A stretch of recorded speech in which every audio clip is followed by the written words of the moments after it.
Hello friends, तुमच्या सगळ्यांचं म्हणणं आहे की ताई तू त्या माणसासोबत राहू नको, तो तुझ्यासाठी योग्य नाहीये, तू त्याच्यापासून बाजूला राहा, आनंदी राहा. तर जे मागचे व्हिडिओ तुम्ही बघितले त्याच्यातून तुम्ही मला असं बोलताय, परंतु रिअल परिस्थिती अशी आहे की माझे मिस्टर या जगामध्ये नाही आहेत आता. कारण मी तुमच्याबरोबर सगळ्या गोष्टी शेअर केल्या, तर ही पण गोष्ट मी तुमच्यासोबत शेअर करणार आहे की ते गेल्या वर्षीच वारले 2025मध्ये 1 जुलैला. त्यांना वर्ष एक होऊन गेलं.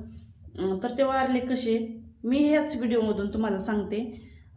की ज्यावेळेस त्यांनी गावाकडे ऊसतोडीची उचल घेतली होती त्यावेळेस तो ट्रॅक्टर मालक आला, त्यांना घेऊन गेला. आणि मी माझं माझं भाजीपाल्याचा गाडा टाकला होता आणि 2020ची गोष्ट ही. आणि तेव्हा आम्ही वेगळं झालो. मग हे गावाला गेले, ह्यांना काही ते काम होत नव्हतं, ऊस व्हायचं वगैरे, त्यांच्या पोटात आदळे हे बसलं की पोट दुखायचं हे, म्हणून ते काम त्यांनी सोडलं. मग आईबापाने इटभट्टीची उचल घेतली, तिथून पैसे घेतले, त्या ट्रॅक्टर मालकाला दिले, इटभट्टीवर कामाला गेले. इटभट्टीवर हे काम करत असताना हे ट्रॅक्टरवर काहीतरी काम करायचे वाटतं, तर ह्यांचा ॲक्सिडेंट झाला. त्या ॲक्सिडेंटमध्ये ट्रॅक्टरमधून एक माणूस खाली पडला आणि तो जागेवरच मेला. एका माणसाचा अंगठा तुटला. मग त्या ट्रॅक्टर मालकाची ह्यांचे काहीतरी वादविवाद झाले, हाणामारीची भांडणं. मग तिथून पण ते काम सोडलं त्यांनी. आणि तिथून आमच्या गावाशेजारी सालाने राहिले. तिथं आल्यावरती पण म्हणजे ह्याला बसवत नव्हतं, ह्यांचं वय जास्त नव्हतं, 32-33च वय होतं. ह्यांना वाटायचं आईबाप काम करतात, मग हे काम करत असतील. तर लागण बिगण चालू होती, तिथं काम करायचे, ऊसाची लागणीचे मोळ्या हे उचलायचं. तर त्यावेळेस ते पैसे काम कशासाठी करायचे की ह्यांना पैसे प्यायला, दारू प्यायला भेटायचे, म्हणून ते काम करायचे. आणि ह्या गोष्टी मला माझ्या सासूने सांगितल्यात, कारण मी नव्हते त्यांच्यासोबत त्यावेळेस. मला त्यांनी आता सांगितल्या गोष्टी की त्याला दारू प्यायला भेटायची म्हणून तो तिथं काम करायचा आणि ऐकत नव्हता काही. मग ते मोळ्या उचलताना काहीतरी ह्यांच्या पोटाला पीळ पडला होता, आतड्याला. आतडं बितडं सुजलं. मग ह्यांनी दवाखाने चालू केले, पोट दुखायला लागल्यावर. ह्यांनी बऱ्याच ठिकाणी करमाळ्यात दाखवलं, बार्शीला दाखवलं, कुठं अकलूजला दाखवलं. आणि मग बार्शीला गेले. पहिलं ऑपरेशन जिथं झालं होतं तिथं, तर ते डॉक्टर काय बोलले की ह्याचं ऑपरेशन म्हणजे खूप क्रिटिकल आहे आणि करायचं म्हणलं तर करू शकतो, परंतु मी गॅरंटी देत नाही, कारण ह्याच्या आतडं बितडं खराब झालेले. तर वाटलं तुम्ही सरकारीमध्ये घेऊन जाऊ शकता. मग ह्यांनी सरकारीमध्ये नेलं. बार्शीमध्ये सरकारी दवाखाना आहे कॅन्सरचा, तिथं नेलं. मग तिथल्या डॉक्टरांनी ह्यांना सांगितलं की ते आतडं कापावं लागेल, ज्या पचनक्रियेचं आतडं आहे तेच खराब झालेलं आहे. मग जगल, नाही तर मग त्याची गॅरंटी काहीच नाही. मग ह्यांना वाटलं जगल तोपर्यंत जगल, मग ते आतडं कापायला भाग पडलं. आतडं कापल्यानंतर ह्यांना अन्नपचन होत नव्हतं. दूध दे, बिस्किट, परत कुठं फळांचा ज्यूस, पेज, वरण भात असं त्यांना द्यायला सांगितलं होतं. आणि त्या बहिणीपाशी होते त्यांच्या.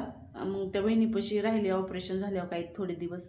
आणि मग मरायच्या अगोदर 15 दिवस बोलले आईला की मला तुझ्याकडे यायचं आहे. मग त्यांच्या आईने त्यांना घेऊन आली घरी. घरी घेऊन आल्यावरती मग त्यांनी, आईला वाटायचं ना की आले पोरगं आता, म्हणजे काय खाऊ घालू काय नाही. त्यांना माहिती होतं हा तर म्हणजे जाणारच आहे, कधी कधी नाही कधी. पण तोपर्यंत त्यांनी चिकन मटण हे ते जड पदार्थ द्यायला चालू केलं.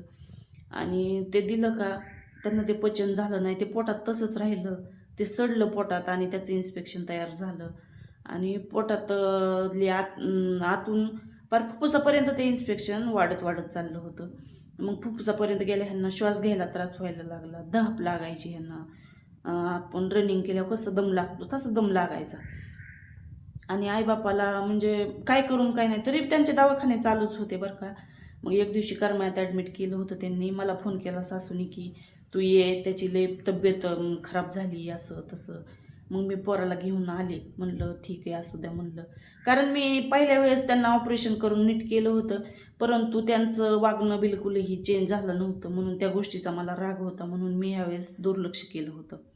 मी माझं पण लपून ठेवत नाही की, कारण तो माणूस कसं म्हणजे एवढं नीट करून एवढे पैसे घालून 1.5 एकर जमीन विकून 8.5-9 लाख रुपये घातले पहिल्या ऑपरेशनला, तरी परत त्यांनी प्यायला चालू केलं होतं. डॉक्टर बोलले होते दारू बिरू पिऊ नको, नाहीतर तुझं काही खरं नाही परत. तरीही त्याने ऐकलं नव्हतं. मग या माणसाला आपण काय करणार, किती दिवस त्याचं बघणार नाही का.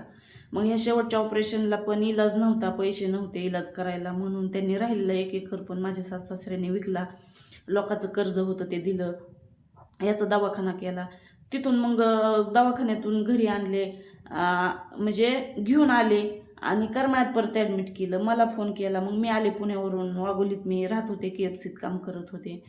आणि ह्यांनी जमीन तर सगळी विकली. राहायचं कुठं? गावात तर प्यायला पण पाणी नसतं उन्हाळ्यात, अशी परिस्थिती आहे आमच्या गावाची. आणि मग मी आले, भेटले दवाखान्यात.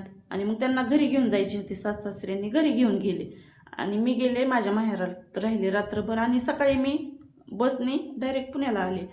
पुण्याला आल्यावरती माझं माझं म्हणजे मी गेले शुक्रवारी, शनिवारी आले. आणि रविवारी तर सकाळी मला 8 वाजता फोन आला माझ्या नंदेच्या नवऱ्याचा, की तो 4 वाजताच वारला. आणि लोक थांबनात म्हणतात की कॅन्सरचे जंतू बाहेर पडते आणि काय असे लोक बोलायचे वाटतं. लगेचच मैत करायची. आणि तुला मैत तर नाही सापडणार, कारण आता सगळी तयारी झाली ना, आता उचलायचे. हे बघा, मी त्याला बोलले होते की तू जर जिवंत, म्हणजे तुझ्या अगोदर जर मी मेले तर माझ्यावर तुझी सावली सुद्धा पडून देऊ नको. आणि तू जर माझ्या आधी मेलं ना, तर मी तुझ्या मैतीला सुद्धा येणार नाही. म्हणजे एवढी मी वैतागून त्याला बोलायचे. मला खूप वैताग द्यायचा नव्हतो त्यावेळेस. तर ती गोष्ट खरीच झाली असं म्हणावं लागेल. की माझी दोन पोरं असून एक पण पोरगं त्याच्याजवळ नव्हतं तो मेला तेव्हा. आणि मी पण फक्त आई वडील होते.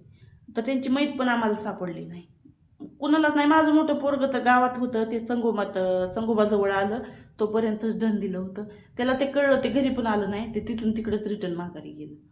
आणि मी तर पुण्यात होते, माझा तर विषय नव्हता. मग आम्ही तरीही मी गेले. काय असते ते विधी, 10वा 13वा हे ते केलं, पोरांची केस वगैरे काढली, ते नदीत 10व्याला नाही का ब्राह्मण काय सांगतो ती पूजा आहे ते केलं. आणि 13वा करून परत मी पुण्याला आले. नंतर वर्षभर त्यांच्या घरच्यांनी महिने वगैरे घातले. मी पण गेलते 1-2 वेळेस. आणि गेल्या महिन्यात त्यांचं वर्ष श्राद्ध झालं. तर ते मेले, परंतु त्यांचे ना खूप म्हणजे खूप एवढी हालत बेकार होती ना, की म्हणजे ज्यांनी बघितलंय ना तेच माणसं हे करू शकतात. मी त्यांना बघितलं दवाखान्यात ना, अक्षरशः म्हणजे माझ्या डोळ्यातलं पाणी थांबत नव्हतं. एवढी बेकार आणि बिकट परिस्थिती मी पहिल्यांदाच बघितली होती. एवढुले हातपाय, मान एवढी एवढी, डोकं एवढं एवढं दिसत होतं. आणि ते एकदम म्हणजे असं त्या दुखण्याने पूर्ण हे करून घेतलं होतं त्यांना, त्या कॅन्सरने.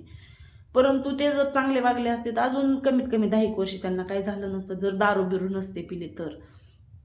त्यांचा असा शेवट ना खूप खूप भयानक झाला.